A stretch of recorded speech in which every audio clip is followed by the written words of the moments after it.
No câncer especificamente, cannabis tem um papel tanto nos cuidados paliativos quanto no efeito neoplásico.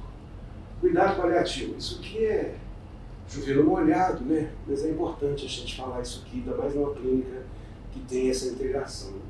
Então, é assistência multidisciplinar, manejo de sintomas, apoio do paciente, da família, né? Tem que promover um alívio físico, emocional, psicológico, espiritual. Né? É muito mais do que bom dia, doutor, boa tarde, né? Muito mais. Realizado por um profissional de saúde não especializado, um familiar, alguém que ama aquele sofredor, né? Tem que fazer um planejamento do cuidado, o manejo da dor é fundamental, tira dor, gente, tira dor. Não deixa sofrer com dor. Dor é ruim demais. Então não pode deixar sofrer com dor. E esse cuidado tem que fazer interlocução com quem vai fazer um cuidado avançado. Às vezes precisa de uma torexentese, porque tem um derrame, não é isso? Às vezes precisa de um opioide transdérmico. Bom, vai saber. A gente sabe que os cuidados paliativos é a integração precoce em todo o tratamento. O oncologista clínico, o radio-oncologista, não é? Os tratamentos em si, tem que haver uma integração entre eles, para a gente não causar mais dano. Não é? Planejamento do cuidado, com isso você consegue até melhorar a sobrevida.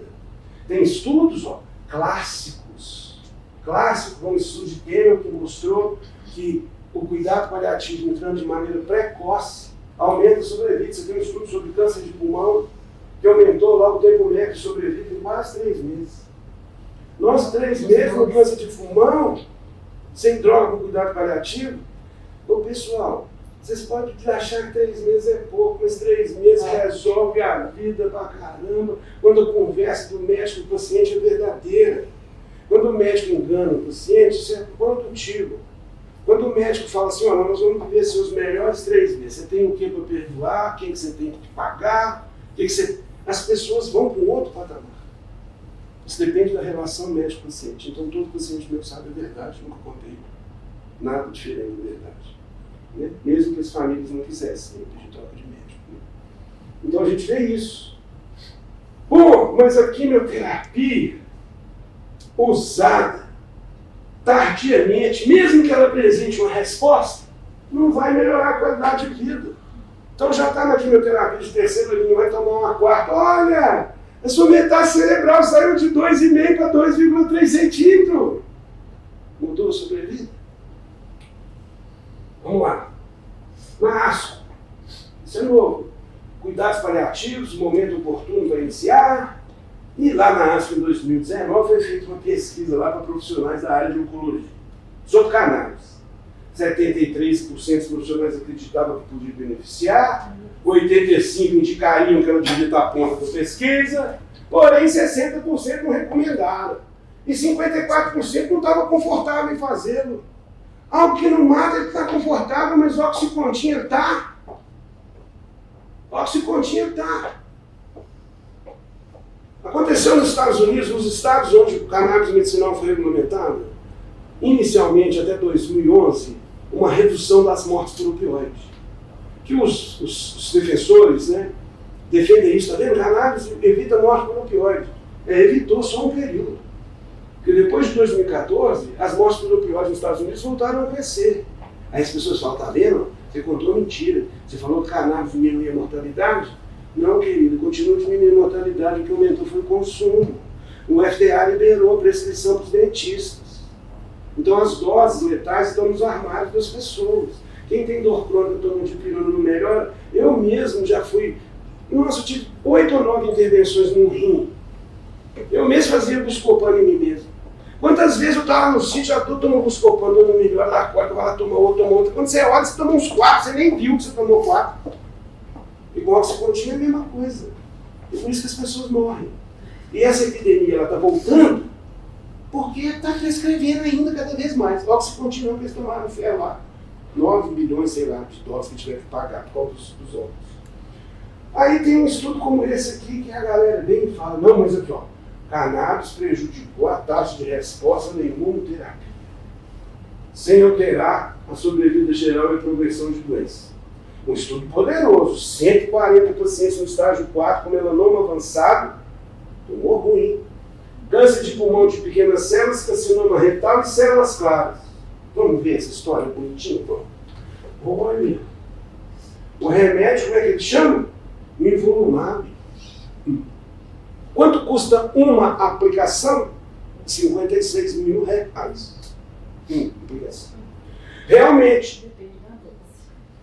Mas chega nisso. Né? Chega nisso. Não é uma medicação barata. Aí realmente os pacientes que tomaram cannabis, o tumor diminuía menos. A resposta foi pior. Vamos lá. A imunoterapia com nivolumab quer provocar o sistema de defesa, para esse sistema, uma vez provocado, matar a célula do câncer. O nivolumab quer que o sistema de defesa funcione exagerado. O sistema endocannabinoide quer que o sistema de defesa funcione moderado. Então gera um conflito mesmo. Bom, mas não aumentou a sobrevida não. Vamos ver isso melhor? Vamos ver isso melhor. Está faltando uma coluna nessa tabela aqui, não é? Porque não aumentou a sobrevida não aumentou. O tumor diminuiu, o paciente ficou mais pobre, mas ele morreu no mesmo tempo. Então eu quero saber se a vida dele foi melhor ou pior. Então eles botaram aqui imunoterapia, olha aqui. Aqui está quanto começou 89 e quanto ficou no final. Então olha para você ver, tinha um tanto de efeito colateral. No final, 53 passou para 60, de 89 estava sem sintoma no grupo da imunoterapia. No grupo com cannabis, a metade ali, puta merda, está quase todo mundo com sintoma. Faltou a coluna do só cannabis. Não aumentou a sobrevida. E quem disse que esses efeitos colaterais são por causa de cannabis numa amostra que tem 51 pessoas? Eu queria uma terceira coluna aqui. De quem tinha esses tumores e que não quis tomar a imunoterapia. Por que eu estou dizendo isso? Muitos dos pacientes que me procuram já desistiram dos tratamentos. Eu não vou tomar mais esse doutor, não toma esse nivolumab meio morto, eu não aguento isso, eu fico com diarreia o dia inteiro. Então eu escuto isso. Então faltou isso ali, eu acho que seria legal se tivesse. Né? O NCCM também, a primeira vez que falou de cannabis foi em 2014. Era usado lá, olha, de última opção para anorexia e cataplexia, tá? Era também colocado-se persistente, náusea e vômito depois que tentou isso tudo aqui, né? Na dor, lá, bem lá no fim, cannabis, medicamentos úteis, combinação com opioide, pode melhorar a resposta. Então, os principais protocolos, né? O MD-ANS, todo mundo está dando palpite, mas dizendo que ainda tem muito que aprender, muito que vai mudar, vamos mudar aqui um pouquinho. Mas vamos falar de cuidado paliativo de novo, porque esse sofrimento aqui não pode. Esse sujeito aqui é um sujeito fantástico, William Brough, Chagnussen.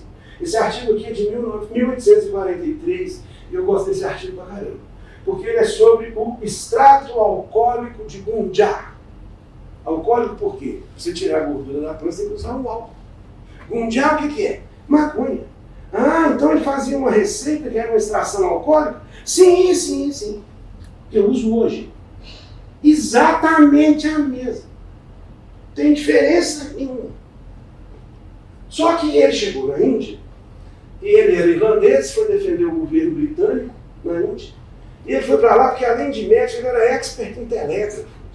Então ele queria expandir o telégrafo. Não é só isso não, esse cara é tão fora da curva, que foi esse o primeiro médico a usar e defender a via endovenosa. Então é um cara que mudou a medicina. E todo mundo que dá aula de epilepsia mostra só esse quadrinho aqui e fala lá dos 60 casos, porque isso aqui é um artigo maravilhoso onde ele relata casos.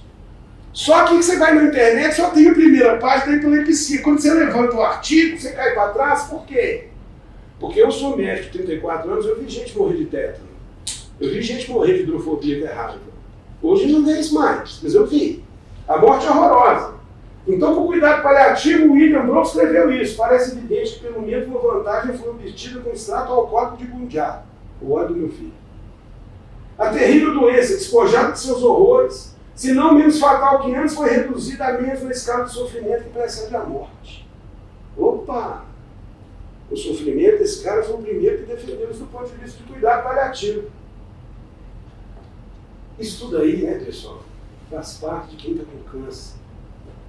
E a gente não sabe o que é maior e o que perturba. Então, se você ficar buscando a literatura na oncologia, o oncologista está no farma, ele não vai entender isso. Ah lá a morte por opioides que eu falei. Então existe um consenso para se tratar a dor. Esse consenso aqui é muito interessante para tratar a dor.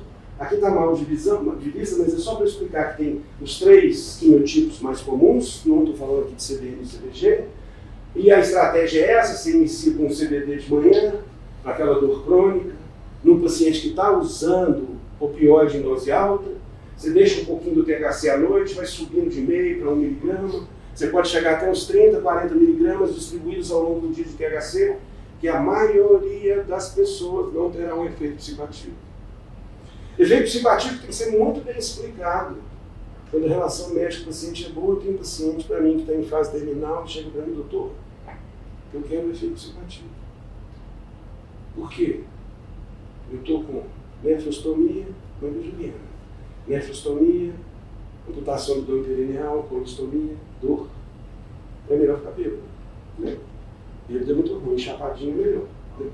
Então, até 30, 40 miligramas, e o CBD você vai subindo ao longo do dia, de maneira que, opa, passei depressa aqui, que você vai reduzir, depois que teve uma resposta. Não, eu costumo dizer para quem prescreve cannabis, não muda nada, deixa os alopáticos quebrando pau, você está entendendo? Deixa a opinião do outro, acrescenta cannabis, vamos ver o que vai acontecer. Está tomando opioide, melhorou com cannabis, então vamos reduzir o opioide de uma vez? Não, 5 a 10% por vez, leva um tempo, titua isso, vai criando confiança, né? E aí, para vocês terem uma ideia sobre o uso de flores, olha que interessante isso aqui. Esse é um estudo prospectivo que analisou pacientes com câncer em Israel. Olha o N, 2.900, né? Olha lá, a média de idade 59 anos, mulheres 54, 27% dessas pessoas, quase 27%, tinham experiência com cannabis anteriormente. Olha que interessante, a lista parece com a minha. Olha lá, mama, pulmão, pâncreas e colo. Pega do meu lá, mama, pulmão, pâncreas e colo. Faltou só o cérebro para ser igual a minha. Quais eram os sintomas mais frequentes dos sofredores? 51% no estágio 4.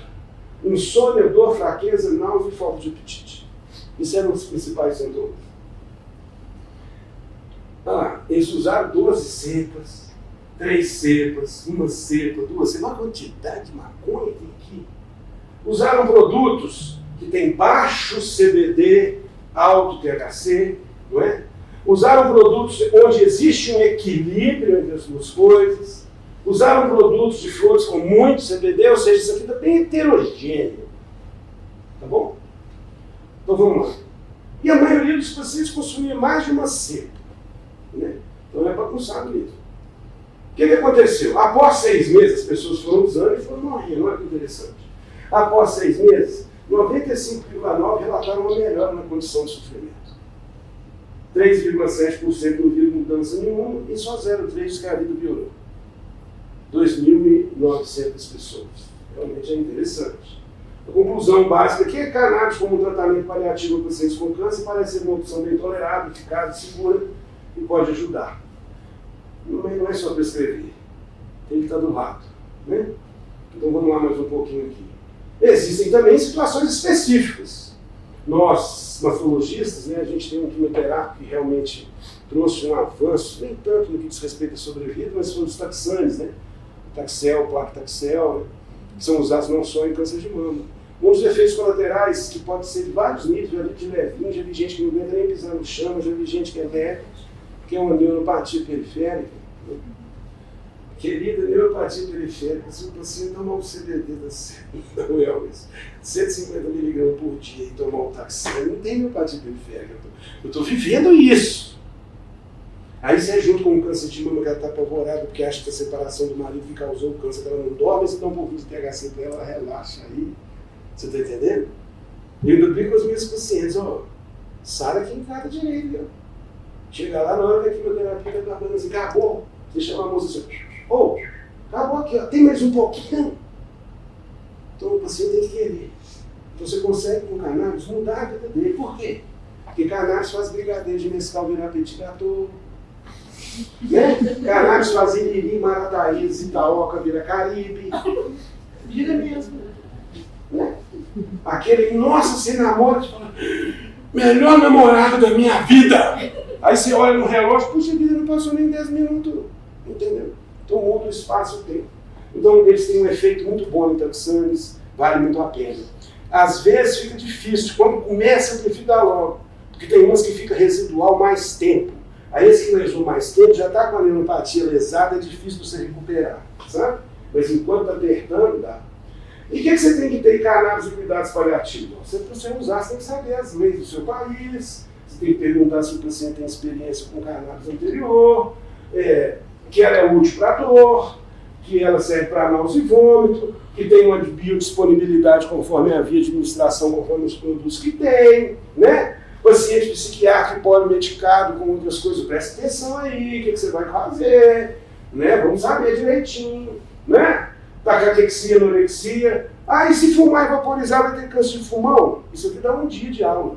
Não! 60 mil homens, distribuídos em 3 grupos de 20 mil.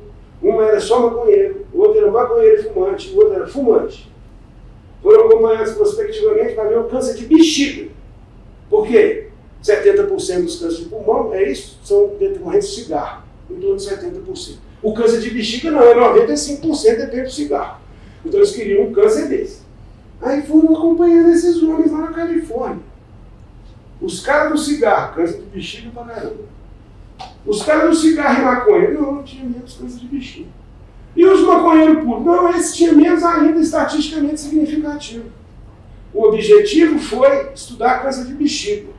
Não foi o objetivo estudar câncer de próstata.